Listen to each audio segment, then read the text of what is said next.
Assalamu alaikum students, hope you're all fine. This is my English class. Today we will start one more new topic of our grammar portion, that is prepositions. You must have heard this word preposition, and the preposition is a word or a set of words placed before a noun or a pronoun to indicate the relationship between the noun or a pronoun and the other this words in the sentence. So we can say that it is a word which gives us the position, direction of the noun and pronoun in the whole sentence. And further, the preposition plus the noun, it gives us the prepositional phrase. Here we have here we will take one example. Let me have an example. The flower is on the table. Let me write an example. The flower is on the table. The flower is on the table.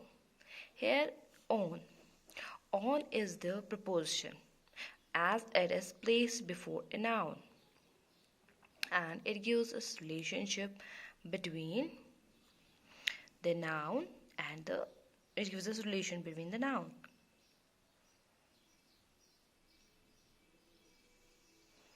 With the rest of the sentences, isn't it? With the flower, relation between the table and the flower. That means the flower is on the table.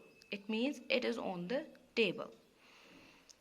It gives us the relation between the flower and the noun, and it is placed before the noun, so it is in preposition. Here I have written a definition. A preposition is the word placed before a noun or a pronoun or their equivalents in the objective case to show relation to the rest of the sentence. Example is the flower is on the table. Like the word preposition, it is, if we break this word, it is comprising of two words, that is pre and position. Pre means before, position means the place.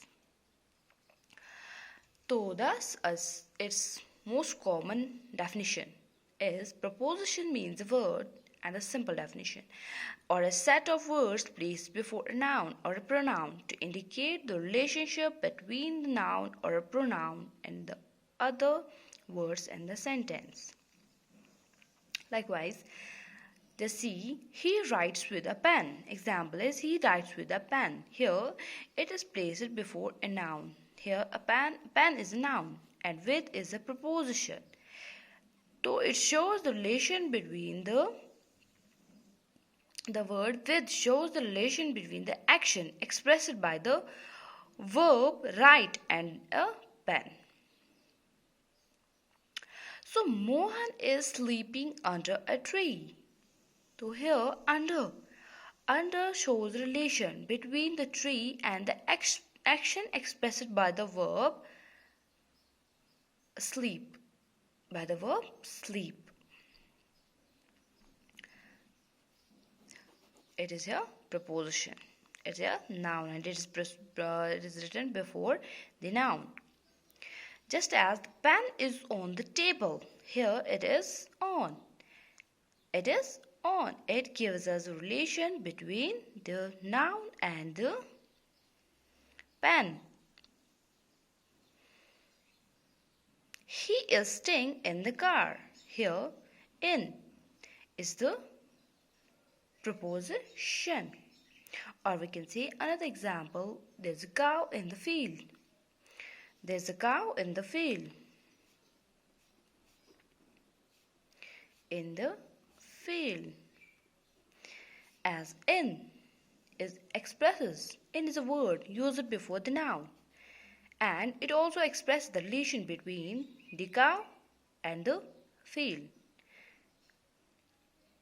Okay, so here it is a preposition. You can go through many examples in this for the use of the preposition.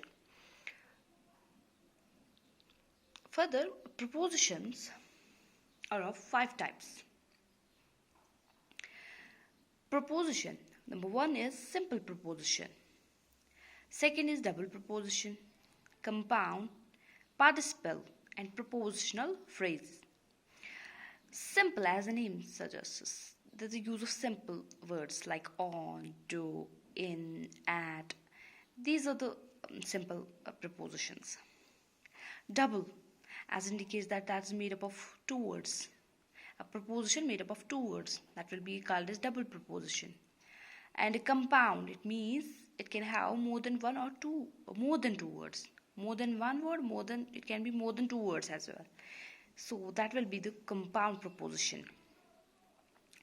And the third one, participle. Participle, as we write the forms of the three forms of the verb, V1, V2, V3. These are the forms of the verb. So likewise, if we write the preposition with d and ed, like their participle form, they will be called as participle preposition. Okay, and the fifth one is this prepositional phrase. And you know that phrase, it can be comprised of 3 or 4 words. So a preposition with the 3 and 4 words, that can be called as propositional phrase. Okay, we will in the next video we will go through these kinds of propositionals. That's all for today. Have a nice day.